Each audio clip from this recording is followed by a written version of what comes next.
This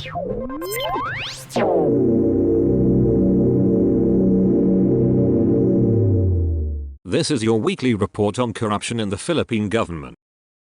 Gunmen killed the operations chief of the Cotabato City Disaster Risk Reduction and Management Office in an ambush here on Friday night, an incident that saddened the personnel of different government and private volunteer emergency response contingents he was closely associated with. Colonel Ruben Manalang Jr., director of the Cotabato City Police, said on Friday that Jose Raymond Marquez, most known here by his nickname Choco, was on his way home on a motorcycle when he was attacked near a gasoline station at the intersection of the Sinsod Avenue and Luna Street here. The 42-year-old Marquez, a scion of the Ante and Marquez clans that are both among the city's pioneer Catholic clans, was operations chief of the CDRRMO under the office of Cotabato City Mayor Muhammad Ali Matabaleo. His attackers, armed with .45 caliber pistols, immediately escaped using getaway motorcycles. According to witnesses, police investigators found at least 3 empty shells of .45 caliber ammunition in the crime scene, Manalang said. Matabaleo, a first-term mayor who is presiding chairperson of Cotabato City's multi-sector Peace and Order Council, has condemned Friday's murder of Marquez and urged the local police to identify his killers for prosecution. A barangay councillor was arrested in a buy-bust operation in Cotabato City on Thursday, the 29th of February. The suspect was identified as Virgil Banga, councillor of Barangay Katapunan, Cotabato City, seized from Banga by the Philippine Drug Enforcement Agency and Cotabato City Police Station with several grams of suspected shabu worth 5,000 pesos. PDEA 12 Regional Director Aileen Lovatus said the suspect had been placed under surveillance the past month following intelligence reports that he was involved in the illegal drugs trade. Banga was listed as a drug surrenderer in 2017 who underwent rehabilitation. He ran and won in the 2023 barangay elections. Banga faces appropriate charges. The Supreme Court ordered the dismissal of a judge in Roxas City, Oriental Mindoro after finding him guilty of directly soliciting bribes from lawyers, litigants, and even local elective officials in exchange for favorable decisions. In an en-banc decision, the SC found Eberlyn Reyes, presiding judge of Roxas City Regional Trial Court Branch 43, guilty of gross misconduct, among other corrupt practices following an investigation by the Office of the Court Administrator. As a consequence, Reyes would lose his retirement and other benefits, except accrued leave credits. He is also perpetually disqualified from re-employment in any branch or agency of the government, including government-owned or controlled corporations. Additionally, he was ordered to pay a fine of 7,500 pesos for simple misconduct, for his negligence in supervising his court staff and ensuring proper and safe record and evidence-keeping system in his court, resulting in missing firearms, exhibits, and pieces of evidence that were in court custody. Reyes' pattern of unethical behavior was discovered in 2019 when Judge Josephine Carranzo,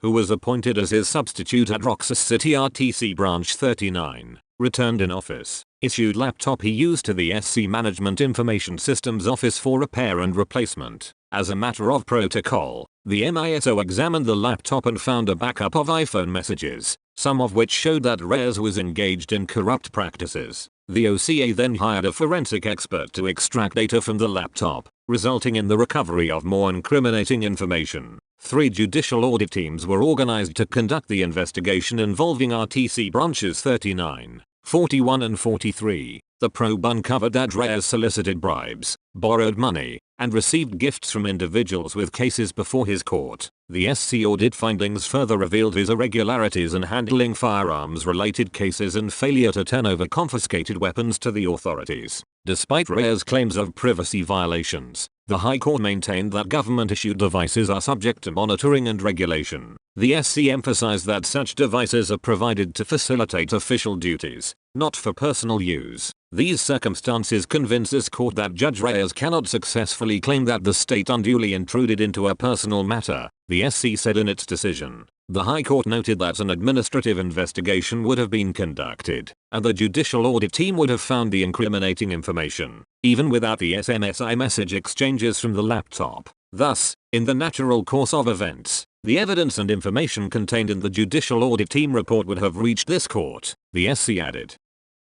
A complaint has been filed against 5 members of the Cabiao Municipal Police Station in Nueva Ecija for allegedly planting a grenade in a resident's home to justify his arrest. The complainant, Noel Montano, accused the respondents of violating Republic Act 9516 and of gross misconduct, conduct unbecoming of a police officer, and conduct prejudicial to the best interest of the service, among others. Respondents are all policemen who willfully and feloniously conspired to plant a grenade as incriminating evidence inside my house to effect my illegal arrest on the 21st of February, Montano said in his 5-page complaint affidavit filed with the Office of the Ombudsman. The respondents were identified as Police Major Cheryl Paulino, Police Captain Sherwin Villoria, Police Corporal Arvin Rove Velasco, Police Corporal Jordan Talavera, and Police Staff Sergeant Joy Christine Villa, as well as several John Does. In his complaint, Montano said he was taking care of his elderly mother who had recently undergone an intestinal surgery when the police officers came to him with a search warrant, after being informed that a search warrant has been issued against him for allegedly keeping firearms. Montano said he requested the team leader to invite barangay officials to stand as witnesses during the search. He said that with his invitation, he was accompanied by a barangay councillor back to his house. On the way there, he said they saw men in civilian clothes riding in tandem from the direction of his home.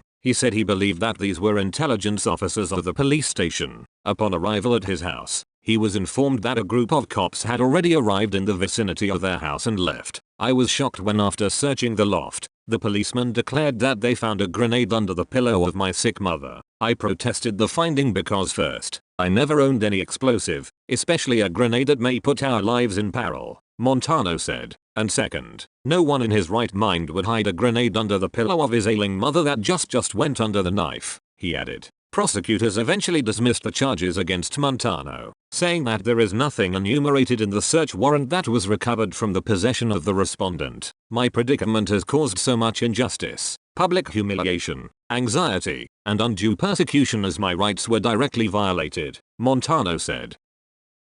The Department of Agriculture has implemented the preventive suspension order of the Office of the Ombudsman against 139 officials and employees of the National Food Authority who are allegedly involved in the improper sale of thousands of tons of NFA rice. This was announced by Agriculture Secretary Francisco Kiko Laurel Jr. during a media briefing at the NFA Central Office in Quezon City on Monday, the 4th of March. Laurel said that he will concurrently head the NFA in the meantime to avoid any delays in the services and projects of the agency. Today, we are implementing the preventive suspension order of the Ombudsman against 139 officials and employees of the National Food Authority who are being investigated for alleged involvement in the controversial sale of rice buffer stocks, Laurel said. I condemn this and we will not ignore any kind of corruption. I am with our Ombudsman in his goal of finding out the truth and punishing those who deserve to be punished, he added. According to the DA chief, suspended NFA officials include Administrator Roderico Biarco, Assistant Administrator for Operations John Robert Hermano, and several regional managers and their warehouse supervisors all over the Philippines.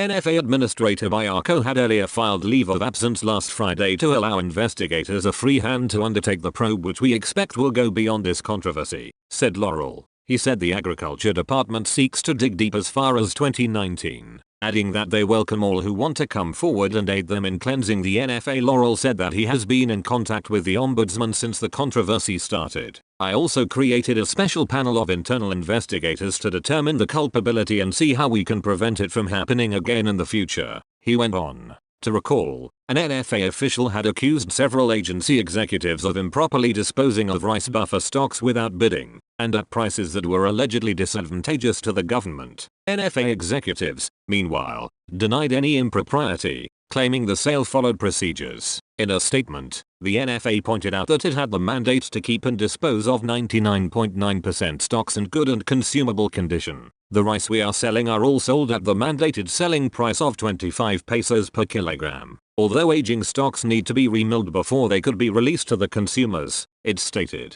Upon learning about the issue, Laurel formed an investigative panel to probe into allegations that certain NFA officials permitted the sale of milled rice kept in the agency's warehouse for 25 pesos per kilo without bidding and after purchasing the grains in pallet form for 23 pesos per kilo. He said that they also welcome any government agency that may choose to conduct their investigation to find out the facts.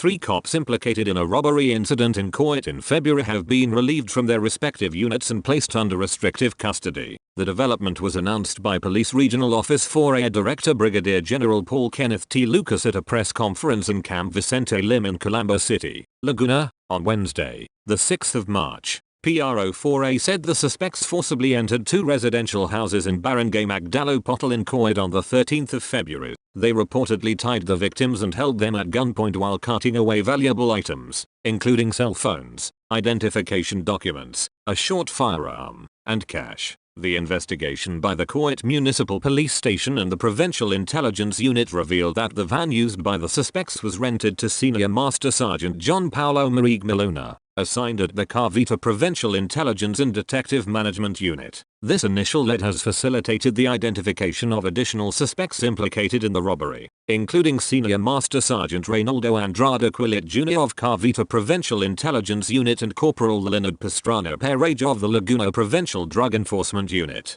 2 civilian cohorts and 4 John Does also face charges of robbery in Ban following a formal complaint filed by the victims against the suspects with the Cavite Prosecutor's Office in Ima City on the 5th of March. The 3 relieved cops have been reassigned to the regional headquarters holding area section.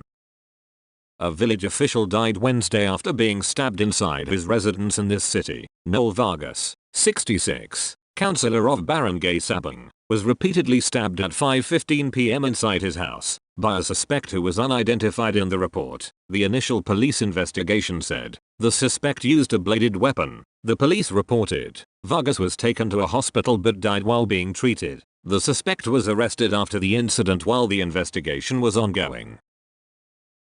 That's all for this week. I'll see you next week with more stories of corruption and foolishness within the Philippine government.